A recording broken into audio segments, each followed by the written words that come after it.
বাণিজ্য মেলা সম্পর্কে বলতে গেলে আমি বলবো যে বাণিজ্য মেলা আমার কাছে সবসময় একটা পছন্দের জায়গা, বিকজ এখানে হচ্ছে দেশি বিদেশি বিভিন্ন ধরনের স্টলগুলো থাকে। সো এখানে যে জিনিসগুলোই থাকে এগুলো একদম অথেন্টিক প্রোডাক্ট। আর আমি প্রতি বছরই ওয়েট করে থাকি যে আসলে বাণিজ্য মেলাটা কখন শুরু হবে। আর এখানে আসার আমি হচ্ছে যেহেতু ব্লগিং করি, আর সব বিদেশি স্টল আমাদের দেশি স্টলগুলো আমি তুলে ধরার ট্রাই করি আমার ব্লগিংয়ের মাধ্যমে। এখনো পর্যন্ত যে প্রোডাক্টগুলো দেখলেন অথবা যে মেলার যে স্ট্রাকচারটা দেখলেন, জি জি। আগের তুলনায় কিংবা অন্যান্য যে ধানমন্ডি কিংবা অন্য জায়গায় যে মেলা হতো জি জি। সেটার তুলনায় কেমন পার্থক্য মনে হয়?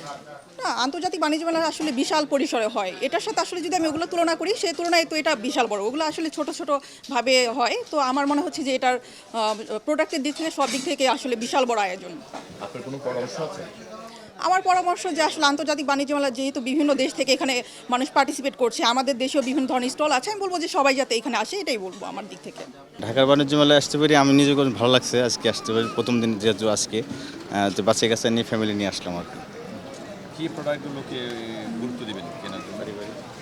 এই ফ্যামিলিতে যা যা লাগে আর কি সেগুলোই একটু দেখবো, তেমন হলে নিব এই। আর মেলায় কি এই মেলায় কি প্রথম আসছেন নাকি আরো আগে?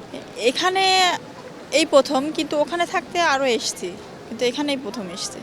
এই ওখানের তুলনায় এখানে কি ভালো বলবেন না খারাপ বলবেন? না, অবশ্যই ভালো এখানে। ওখানে তো জায়গাটা অনেক মানে ঢাকার মধ্যে আসলে এসে তত একটা মানে আনকমফোর্টেবল লাগতো, এখানে এসে খুবই ভালো লাগছে। এখানে অনেক খোলামেলা জায়গা, পরিবেশটা অনেক সুন্দর।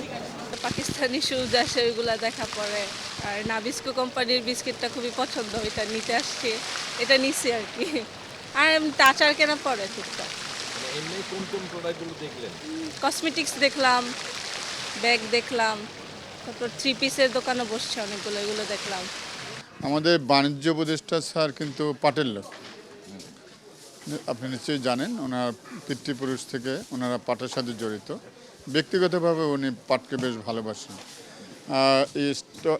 এইটাকে রিজার্ভ মিনি প্যাভিলিয়ন বলতেছি আমরা। এখানে 18 জন উদ্যোক্তাকে দেখবেন, এরা কিন্তু ক্ষুদ্র মধ্যম উদ্যোক্তা, মাঝারি মানের উদ্যোক্তা।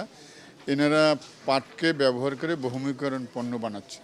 এবার 150টির মতো স্টল আছে, সেখানে প্রায় 10-11টির মতো বিদেশি আপনার আমাদের বিভিন্ন দেশ আমাদের এখানে অংশগ্রহণ করেছে। আমার বিশ্বাস এই আজকে যেহেতু শুরু হয়েছে, আগামী দিনগুলোতে এই মেলাটি আরও বেশি জমে উঠবে এবং ব্যবসায়ীরা, বিশেষ করে যারা সারা বছর ব্যাপী অপেক্ষা করে এই একটি মাস, তারা মেলাতে এসে অনেক বেশি তারা পণ্য বিক্রয় করবে এবং তারা তাদের কাঙ্ক্ষিত যে মুনাফা সেটা তারা অর্জন করবে।